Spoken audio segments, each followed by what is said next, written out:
El presidente de la Junta de Extremadura, Guillermo Fernández Vara, y el directivo de Taranis Energy, Rafael Barba, han firmado hoy en Mérida un protocolo de actuación para la construcción y puesta en funcionamiento de una fábrica de Optibox en Olivenza, la primera que esta empresa abre en España. En la firma también ha estado presente Manuel José González, alcalde de Olivenza.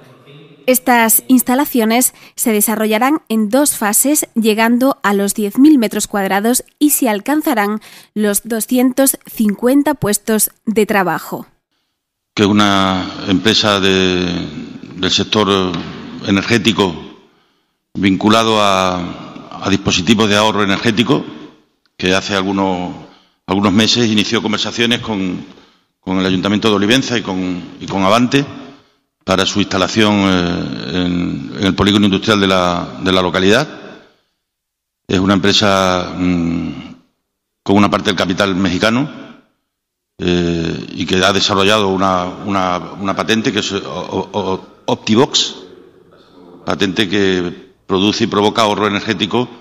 tanto en los domicilios como en los edificios de grandes consumidores, ¿no? Nos pareció una idea adecuada en su día continuar las conversaciones hasta que ha podido ser una realidad y cristalizar en lo que será